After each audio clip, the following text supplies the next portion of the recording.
Yo, salut Mugiwara, c'est Chapeau de paille, j'espère que vous allez bien. On se retrouve aujourd'hui pour la review de l'épisode du chapitre 472 de Fairy Tail. Punaise, il faut encore que je m'y remette. Un coup l'épisode, un coup les chapitres, même si je fais plus de chapitres que l'épisode, mais bon, bref, on s'en fout. En tout cas, un super chapitre, encore une fois. Bon, pas du même acabit que les derniers sur lesquels, les derniers qu'on avait vus dans Fairy Tail. Surtout surtout celui avec Acnologia et puis God Serena, non, non, là, va vraiment se recentrer, comme ça avait été indiqué d'ailleurs par Mashima, sur le combat entre Luxus et puis Wall Heist. Alors un combat qui démarre assez rapidement, assez puissamment, je sais même pas si ça se dit, enfin bref, enfin vraiment voilà, les deux démarrent vraiment sur les chapeaux de roue. Surtout Luxus, qu'on voit qu'il a envie d'en terminer rapidement. Voilà, après on sait depuis deux trois chapitres qu'il a, enfin même depuis le chapitre précédent si je dis pas de bêtises, donc il a peut-être pas une maladie incurable, mais qu'il a un énorme handicap et donc qu'il peut pas trop forcer, et donc sinon son cœur voilà pourrait en pâtir, et donc qu'il pourrait mourir plus rapidement que ce qui, enfin voilà, je pense qu'il, comme il l'a dit, qu'il était condamné, mais que voilà, il aimerait bien pouvoir ralentir un petit peu l'inévitable, et que donc voilà, ce serait peut-être mieux pour lui, on va dire, pour sauver, pour que ses jours ne soient plus trop en danger, pardon, donc qu'il mette un terme assez rapidement à ce combat. Mais vous vous en doutez, Wall Ice qui va pas se laisser faire si rapidement. Alors j'avais pas tilté, bon là je pense que ça avait été dit que c'était un alchimiste. Je pensais que c'était plus une sorte de scientifique qui créait des sortes de cyborgs, ou enfin des sortes de robots ou autres pour pouvoir un peu combattre à sa place, alors que pas du tout. Je pense qu'il y a un peu de ça, voilà, il y a un petit peu scientifique sur les bords, mais c'est plus un alchimiste, donc on voit qu'il va manipuler le zinc et puis le cuivre, je crois, pour créer donc des balles assez perforantes et des balles extrêmement précises et donc extrêmement rapides. Mais malheureusement pour lui, voilà, ça va pas trop lui être utile, vu que Luxus va faire encore une fois tomber la foudre. Donc qui va un peu tuer l'attaque dans l'œuf, et qui va un peu surprendre notre ami All Ice, qui est un petit peu surpris par ce tour de force de Luxus. Et donc voilà, il a un peu du souci à se faire. Donc en parallèle de ça, ça va nous permettre de faire une transition pour passer donc du côté de Léon, Grey et Juvia, donc qui eux sont tranquillement en train d'affronter des sbires et tout. Donc Grey voilà lui dit: ah, vous avez vu, Luxus c'est le seul qui est capable de faire tomber la foudre en plein jour, enfin voilà, au moment où on s'y attend le moins, enfin voilà, c'est sa vérité. Et puis lui avec sa team glace et puis eau, donc il fait à peu près pareil en gélant des sbires, donc un peu normal. Enfin ils ont pas envie d'aller se faire un Springan, que ce soit Di Maria, que ce soit Wall Ice. Bon, Wall Ice je peux comprendre, vu que Luxus a dit qu'il voulait s'en charger seul.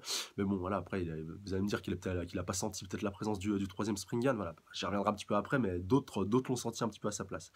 Donc après, bah, d'ailleurs, ça va directement faire la transition avec l'autre champ de bataille. Voilà, on va un petit peu retourner des différents, si vous voulez, points stratégiques et des points importants, enfin des combats importants qui se trouvent donc dans la bataille du Sud, lors de la bataille d'Argeon, donc la bataille du port, d'un des plus grands ports de Magnolia, si ce n'est le plus grand d'ailleurs, les puristes me corrigeront. Mais donc on va passer donc du côté de Kagura et puis Erza, donc qui elle aussi est en train d'affronter des sbires. Mais Erza a eu l'intelligence de dire voilà, maintenant faut qu'on aille, faut qu'on se bouge un petit peu. Il y a d'autres choses à régler. Et même voilà, les copines à Kagura, donc de Mermaid Hale, ou Hill, enfin voilà, tout dépend de la prononciation. Donc je leur dis: ouais, allez-y, vous pouvez partir, vous inquiétez pas, on se charge des sbires qui restent là. Enfin voilà, restez concentrés, allez faire joujou un petit peu ailleurs. Enfin voilà, allez affronter du plus costaud là, surtout que vous êtes puissantes toutes les deux. En plus, former un bon duo, enfin voilà, faut vraiment exploiter ce duo-là. Enfin, c'est vraiment teasé comme ça. Bon, c'est assez intéressant, encore une fois. Et donc, Erza, enfin, je sais pas si elle va sentir la présence ou si elle avait entendu parler. Donc, je crois que c'est plus sentir la présence donc d'une troisième personne enfin, d'un troisième membre donc des Springian qui était présent donc dans le port, et donc elle sent que la présence vient du bateau, et donc elle va se diriger avec Kagura vers le fameux Ninehat, qui avait décidé de rester un peu en retrait. Donc visiblement qui va rentrer dans le combat dans 2-3 chapitres, je pense pas, dans pas très longtemps. Chose voilà qui m'étonne un petit peu, parce que je pensais qu'il allait plus affronter, on va dire, un gros bonnet. Après voilà, Erza est, Erza est tout à fait distingué, voilà, attention le double sens, le double jeu de mots.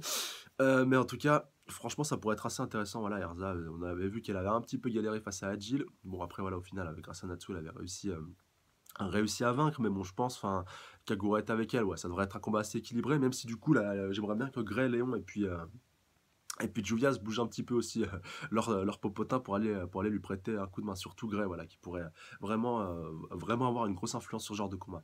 Et aussi par rapport à Di Maria, il pourrait très bien aussi, enfin lui ou Léon, enfin voilà, sa petite team pourrait aussi se diriger vers un de ces deux combats-là, parce que après du coup, l'autre transition va nous amener au combat de Di Maria contre notre ami Godslayer, Cheria et puis aussi donc Wendy, donc God Slayer et puis Dragon Slayer. Bon voilà, elle est assez jeune et puis assez comment on pourrait qualifier ça? C'est pas si vous voulez les plus faibles, voilà, pour les God Slayer, après on en a vu un paquet. Cheria n'est pas la plus faible d'entre elles, mais Wendy, enfin voilà, j'ai un peu un problème avec Wendy, je sais pas pourquoi. Enfin, elle est un peu plus petite que les autres, sa magie elle est pas si intéressante que ça. Enfin, je sais pas, de te recevoir une rafale devant, à part limite t'envoler, je trouve, enfin, je vois pas trop ce que ça peut te faire, moi, à part t'écorcher, bien entendu. Mais je sais pas, je trouve que cette magie de Dragon Slayer du vent est un peu en dessous, si vous voulez, des autres formes de magie de Dragon Slayer, comme celle du feu, comme celle du métal de Yaji ou même de l'ombre d'ETF. Enfin, je la trouve un peu moins classe et un peu moins, enfin, un peu moins puissante. Enfin voilà, après peut-être que, je sais pas, peut-être que c'est moi qui ai peut-être un problème par rapport à ça. Enfin, dites-moi ce que vous en pensez. Est-ce que vous pensez que la magie de Dragon Slayer du vent est un petit peu en dessous des autres magies de Dragon Slayer, en tout cas que celle qu'on connaît par rapport donc au dragon, on va dire un petit peu près classique, donc Acnologia et God Serena un peu mis de côté vu qu'ils sont, ils sont un petit peu trop cheatés. Mais voilà, dites-moi ce que vous en pensez par rapport à cette magie de Dragon Slayer du vent, parce que moi j'ai toujours eu un énorme problème par rapport à ça. Enfin, Wendy, elle a toujours été amie dans pas mal, enfin, vraiment, elle a vraiment été mise en difficulté, même si au final elle arrive à s'en sortir. Voilà, c'est pas trop le problème. Mais bon, enfin, je me demande si face à Di Maria ça suffira. Surtout que c'est qu'elle déclare, enfin cette dernière déclare, que voilà, elle aurait besoin que d'une fraction de seconde pour pouvoir les éclater. Ça m'a fait un peu penser à Brandish quand elle était apparue la première fois, voilà, vraiment en mode complètement pété, complètement super balèze. Et ce qui m'amène à penser que Brandish pourrait peut-être être celle qui va se charger de Di Maria. Voilà, on sait je crois que c'est les deux seules femmes qui font partie des 12 Springian, enfin qui faisaient, voilà, vu que Brandish ne fait visiblement plus partie en tout cas à l'heure actuelle, même si elle ne s'est pas totalement fait Fairy Tailiser, qu'elle n'a pas dit maintenant je combattrai pour Fairy Tail, elle a un petit peu encore sous le comment on pourrait qualifier ça, sous le poids de la culpabilité. Mais bon, ça ne saurait tarder. Et un bon combat des familles entre Brandish et puis Di Maria. En plus, les deux ont l'air de connaître à peu près leur force. Ça pourrait être extrêmement intéressant.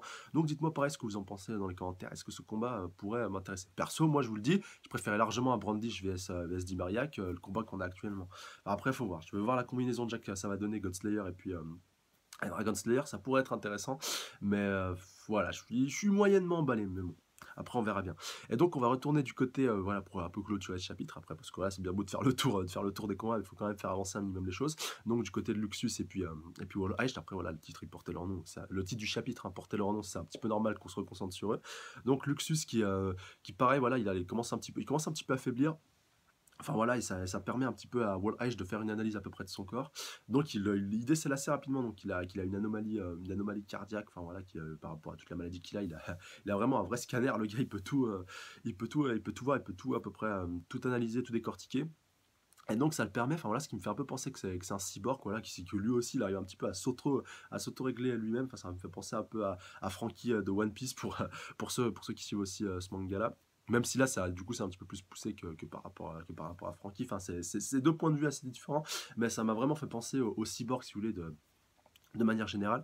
Et donc, quand même, qu'à un moment, il s'autorègle, donc voilà, gérer le stress, voilà, pour une attaque optimale, correction des erreurs et tout, voilà, et puis il décide donc de prendre un petit peu de hauteur pour lui envoyer une énorme attaque, une énorme boule, enfin une énorme attaque surpuissante qui devrait le one shot normalement, enfin le mettre au tapis en un seul coup. Après voilà, faut voir ce que ça a donné vu qu'à la fin de ce chapitre-là, ça ne sera pas encore, ça ne sera pas encore fait.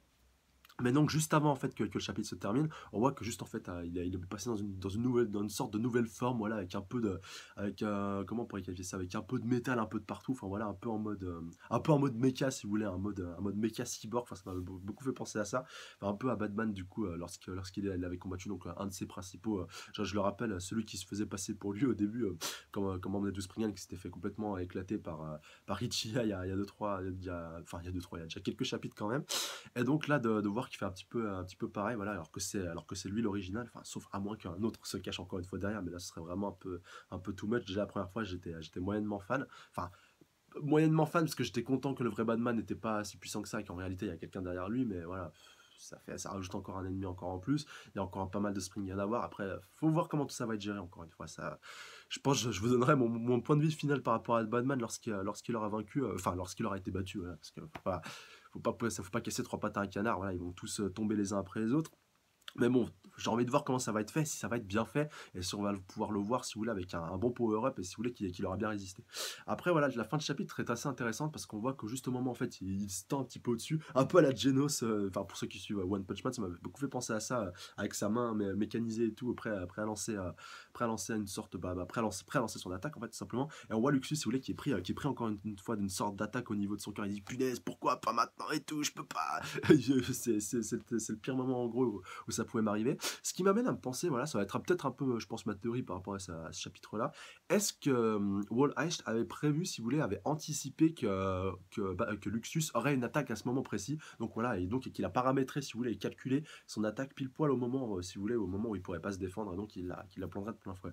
Franchement, laissez-moi dans les commentaires par rapport à ça, ça m'intrigue, ça me pose, enfin, ça me fait poser beaucoup de questions. Donc voilà, je vais essayer je vais essayer de penser à ça un peu à froid toute cette semaine, et puis on verra dans le prochain chapitre si ça sera avéré ou pas. Mais voilà, laissez-moi dans les commentaires par rapport à ça, ça m'intéresse au plus haut point.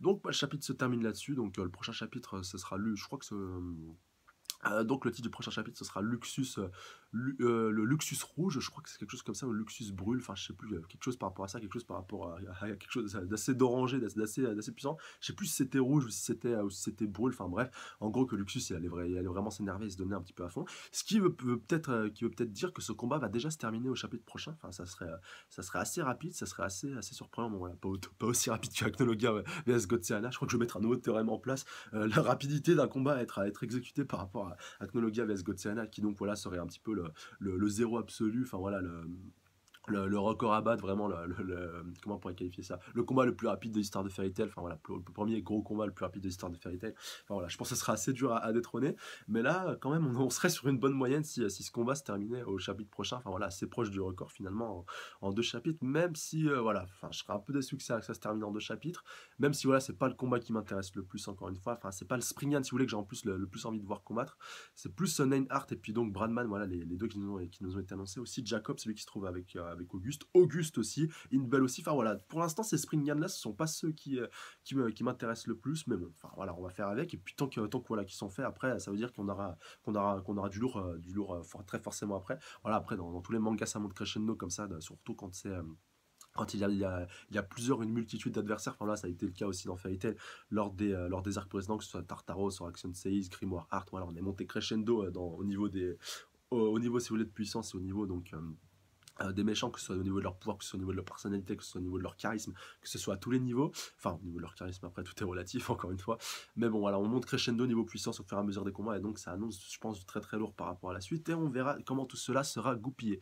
Donc comme d'habitude, n'hésitez pas à me laisser dans les commentaires, commenter, partager, et surtout, enfin mettez un pouce bleu, et surtout abonnez-vous à la chaîne pour plus de reviews. Sur ce je vous laisse passer d'excellentes fins de semaine, salut à tous, sayonara.